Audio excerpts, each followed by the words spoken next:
Hola, en este video se realizará la lectura de 6 cuentos que se encuentran en la obra titulada Cuentos Ticos de Ricardo Fernández Guardia, la cual está en la lista de lecturas recomendadas por el Ministerio de Educación Pública para secundaria. Los cuentos que se leerán son El estreno, Un héroe, La política, Hidalguía, El ahorcado y El clavel. Se utilizará la edición publicada por la editorial de la Universidad Estatal a Distancia en el 2017. El ahorcado. Habíamos pasado ya frente al risueño valle de Ujarrás, después de atravesar las tierras ingratas y rojizas del mal nombrado paraíso. Más allá quedaban los potreros de Cartago, tachonados de grandes piedras grisias y los verdes cafetales de 3 ríos. El tren rodaba ahora sobre el viaducto colosal de Virriz, con ruido sordo de aguas torrenciales, y proseguía su carrera descendente serpenteando a gran altura por el costado de la tierra. El panorama había cambiado con la rapidez de una mutación escénica, a la sombría campiña de las altiplanicies que recuerda los paisajes del norte. Sucedió de pronto la pujanza monstruosa de la vegetación tropical y la corpulencia de los árboles, la espesura de los follajes y la elegante esbeltez de las palmeras nos daban la ilusión extraña de estar en otro país, situado a 1000 leguas de distancia. Al capricho de las interminables vueltas y revueltas de la vía férrea que va siguiendo la cuenca del Reventazón, el aspecto del paisaje variaba de continuo. A ratos divisábamos el río huyendo impetuoso en la profundidad lejana, a donde penetraban los rayos verticales del sol de mediodía, haciéndolo brillar como un surco de plata en un suelo de esmeraldas.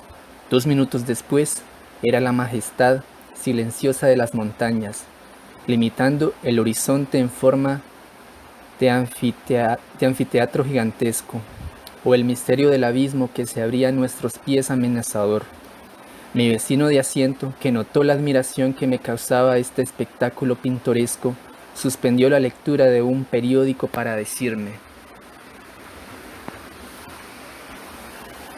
si nuestros abuelos pudieran levantarse de sus tumbas y ver la facilidad con que hoy vamos a la costa del Atlántico, volverían a caer muertos de sorpresa. Ellos, que se confesaban y hacían testamento cuando iban a Matina, al famoso Matina, que a los hombres acoquina y a las mulas desatina, como se decía en aquellos tiempos remotos, en que los hombres eran más valerosos y las mulas mejores. La verdad es que este camino parece obra de romanos y que muchos lo creyeron imposible, mientras no lo vieron terminado. Recuerdo aún a un personaje importante, de los que se creen infalibles, diciendo en torno de burla: el general Guardia pretende construir un ferrocarril al puerto de Limón, allí donde los mismos pájaros no pueden llegar volando. Hoy se le podría contestar que si las aves no pueden hacer el viaje atenidas a sus alas, no hay inconveniente para que lo emprendan en una jaula y bien descansadas. Pero es preciso convenir en que no carecían de razón los que desconfiaban del buen éxito de la obra. Créame usted que solo los que hemos visto de cerca las dificultades que fue preciso vencer para llevarla a cabo podemos apreciarla en todo lo que vale. Y mi vecino, que era locuaz, se puso a contarme 100 historias relativas a la construcción de nuestro ferrocarril del Este, en las cuales volvía sin cesar el nombre de Kate, el infatigable norteamericano a cuyo esfuerzo prodigioso y energía indomable se debe en su mayor parte la terminación de la empresa. Todas estas historias son muy interesantes y podrían servir como ejemplo dignos de ser imitados por las generaciones venideras, que no podrán menos de admirar lo hecho a poder de constancia, energía y trabajo, luchando a brazo partido con los elementos coligados contra el hombre. Tal vez algún día haya quien diga las hazañas de tantos modestos obreros, muchos de los cuales perecieron oscuramente, víctimas de un clima mortífero, el batallar constante contra la terrible fragosidad y la espesura de los montes, los estragos de los ríos que a cada instante se salían de madre y arrancaban y retorcían enormes puertas de hierro como si fueran de paja. Las fatigas inauditas de los que tenían que trabajar bajo un sol abrasador, respirando miasmas deletéreos, más alimentados y pasando las noches sobre un suelo humedecido por las lluvias torrenciales, sin poder dormir, hostigados por nubes de mosquitos feroces. Asunto hay aquí para una hermosa epopeya, y le escribirá quizá algún poeta del porvenir, cuando modificados los ideales y los sentimientos de los hombres, prefieran estos la relación de las nobles luchas del trabajo a la de las carnicerías de los grandes capitanes. Pero mientras llega este tiempo feliz, lejano aún, a mi modo de ver, voy a relatar el último de los episodios que me contó mi vecino en el tren y que me pareció haber dejado en su ánimo profunda huella. Recién iniciados los trabajos del ferrocarril, el puerto de Limón era un lugar casi desierto, donde apenas se veían algunos ranchos miserables, habitados por negros, fuera de las construcciones hechas profesionalmente por el gobierno para las necesidades del servicio público. Excusado es decir que la vida era allí muy dura en aquel tiempo, pues se carecía de todo por la inmensa dificultad de comunicar con el interior del país y el de ningún movimiento marítimo, limitado a un vapor mensual de la Mala Real Británica, cuyo arribo era una fiesta. En otras ocasiones se tomaba hielo, que era lo que más falta hacía a los pobres confinados en aquel clima tan ardoroso. Distracciones no las había, ni siquiera tiempo para leer. Los domingos se iban algunos a montear y vivían con pavas y otros animales, que eran un verdadero regalo para gentes condenadas a un régimen de conservas. El cocinero negro del gobernador se encargaba de guisar la caza. Se sacaban unas botellas de vino y con esto se improvisaba un banquete en que el doctor Urbina, médico del puerto, hacía el gasto de la conversación con su inagotable repertorio de cuentos y chistes. El doctor Urbina era un tipo raro, mezcla de hombre escéptico y bondadoso, de carácter desigual y por consiguiente de trato difícil, aunque lo más común era hallarle alegre y decidor. Pero cuando amanecía con cierta arruga entre el entrecejo y un destello en el ojo izquierdo, era preferible abstenerse de hablarle para evitar un desagrado, porque en estos casos no sabía decir más que sarcasmos e ironías muy hirientes, que no perdonaban ni a sus mejores amigos y le acarrearon muchos odios y rencores. Con todo, la amenidad de su trato ordinario y lo chispeante de su conversación mantenían a su alrededor un grupo de personas que, si no lo querían positivamente, al menos gustaban de oírlo platicar con la natural agudeza que le era propia. Por lo demás, médico excelente y hombre enérgico, resuelto y de fácil inventiva, como lo probó en varias ocasiones y especialmente en una que ha quedado famosa. Para las obras del ferrocarril se habían hecho venir culis de la China, con el objeto de ponerlos a trabajar en la zona mortífera, porque es bien sabido que la vida de un chino no tiene mayor importancia, y hay que suponer que ellos mismos debían de estimarlo así, considerando la facilidad con que se la quitaban.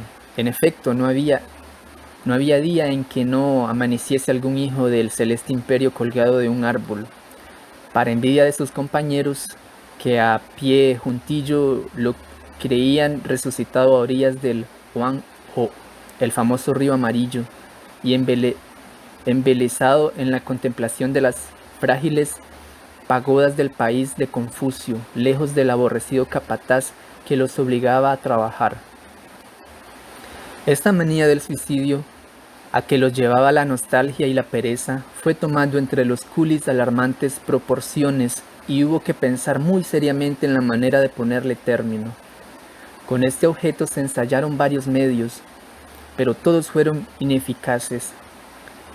Ni las amenazas ni los halagos lograron contener el mal. Al doctor Urbina se le ocurrió entonces una idea muy ingeniosa, que tuvo un resultado admirable. Un día en que amanecieron 2 chinos ahorcados, a pesar de la severa vigilancia organizada en el campamento para impedirlo, se dio la orden de juntarlos a todos y de hacerles formar un círculo. En el centro, tendidos en el suelo, se colgaron los 2 suicidas.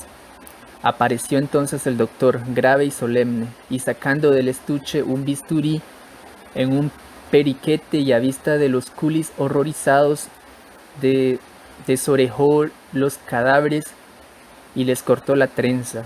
Luego, por medio de intérprete, hizo publicar que todo el que atentase contra su vida de allí en adelante sufriría las mismas mutilaciones, y que en ese estado de fealdad e imperfección iría a resucitar a China. Aquello fue un santo remedio. Ningún culi volvió a suicidarse, y cuando el doctor relataba esta anécdota, no se olvidaba nunca de concluir con su voz de bajo profundo: hasta los chinos tienen su poquito de vanidad. Estas y otras digresiones hizo mi vecino al contarme lo que voy narrando. Más para no ser difuso, juzgo preferible omitirlas. Sucedió que llegaron a Limón en un bote 2 negros jamaicanos que venían de la pequeña población colombiana de Bocas del Toro. Se anunciaban como artistas o minstrel y manifestaron el deseo de dar una función, para lo cual les fue facilitada una bodega donde se improvisó un tablado. El programa estaba dividido en 2 partes. La primera se componía de cantos y bailes. En la segunda, uno de los histriones debía simular la muerte de un ahorcado. No se quedó habitante del lugar, comenzando por el gobernador, que no concurriese a la representación. 2 hachones de petróleo colocados en la puerta de la bodega alumbraban un cartel redactado en inglés en que se decía, por supuesto, que aquellos negros eran los Champions of the World. Pasó la primera parte en medio de la alegría de los norteamericanos presentes, que no pueden ver a un negro en las tablas sin morirse de risa. En cuanto a los demás espectadores que no comprendían el inglés o no encontraban la sal de los chistes, hubieran pasado un rato bastante aburrido, a no ser por las picantes observaciones que en alta voz hacía el doctor Urbina en vena de chistes aquella noche. Después de un entreacto bastante largo, comenzó la segunda parte. Suspendida sobre el tablado y colgando de unas vigas se veía una soga. Aparecieron los 2 negros y uno de ellos ató las manos del otro. Hecho esto, se subieron ambos sobre un banco, y el que hacía de verdugo pasó el dogal al cuello de su compañero.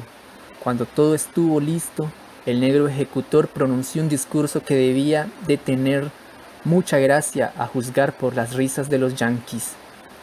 Y después de bajarse, quitó el banco, quedando el ajusticiado suspendido en el aire.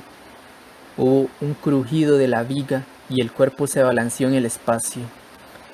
La escena era repugnante, y lo fue más cuando se vio al negro agitarse, con la cara hinchada y los ojos salidos de las órbitas. Un estremecimiento de horror corrió por la concurrencia. «Ese hombre se está ahorcando», exclamó entonces el doctor Urbina. El negro que hacía de verdugo contestó riéndose: «Oh, mi amigo, a ser muy bueno el ahorcado». Estas palabras provocaron una carcajada general, y todos miraban al doctor creyendo que se trataba de una de esas bromas tan frecuentes de él. Entretanto, el cuerpo del negro seguía convulso y la lengua pareció tumefacta fuera de la boca entreabierta, en medio de una espuma sanguinolenta. «Ese hombre se está ahogando», volvió a decir el doctor Urbina, que acababa de observar un síntoma inequívoco. Esta vez el negro tuvo que sentarse a reír. Con las manos se apretaba el estómago, las carcajadas le sacudían la espalda y su boca se abría enorme, descubriendo 2 hileras de dientes blanquísimos. «Ese hombre se está ahorcando», gritó el doctor Urbina.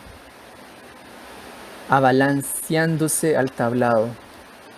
El negro reía, los amigos de Urbina reían, todos reían al contemplar aquella escena tan cómica que no estaba prevista en el programa. El doctor se puso de un salto en el escenario y cortó la soga con una navaja que llevaba en la mano. Con ruido sordo el cuerpo cayó desplomado sobre las tablas. Entonces la risa se cuajó en la boca del verdugo, que ahora miraba espantado a su compañero caído en el suelo como una masa inerte. Durante una hora estuvo batallando el doctor Urbina por volver al negro a la vida. Todo fue en vano. El pobre había hecho el ahorcado con exceso de perfección. Mi vecino, cansado de charlar, había reanudado la interrumpida lectura del periódico. A nuestras espaldas crecía cada vez más la mole inmensa de la cordillera. A medida que nos íbamos alejando y el tren corría veloz por sobre la llanura calurosa, por entre una orgía de verdor, los árboles alzaban al cielo sus ramas enormes como brazos de gigantes fabulosos, cubiertas de plantas parásitas y bejucos. Sobre la intricada muchedumbre de sus copas degolladas, de trecho en trecho, el tallo altísimo de una palmilera, coronado de su frágil penacho, los ríos se desplayaban libremente, arrastrando troncos seculares, y de un lado y otro veíamos desfilar los verdes bananeros semejantes en forma a lirios enormes. Por instantes teníamos la visión rápida de una casa de madera o de un rancho de palmas, rodeados de cocoteros, begonias, piñas y flores, cuyos efluvios penetrantes nos llegaban por las ventanillas del carro, mezclados con el bochorno de la tierra recalentada. Era el trópico con sus bosques sombríos, su sol de fuego, sus innumerables alimañas y sus fiebres implacables, el trópico grandioso, triunfante y terrible. Y mientras la hermosura salvaje del espectáculo se imponía a nuestra admiración, iba creciendo en mí un sentimiento vago al principio, muy intenso después, el nostálgico recuerdo de los campos apacibles, de las altillanuras y de las casas de adobes encaladas que recuerdan las de la madre España.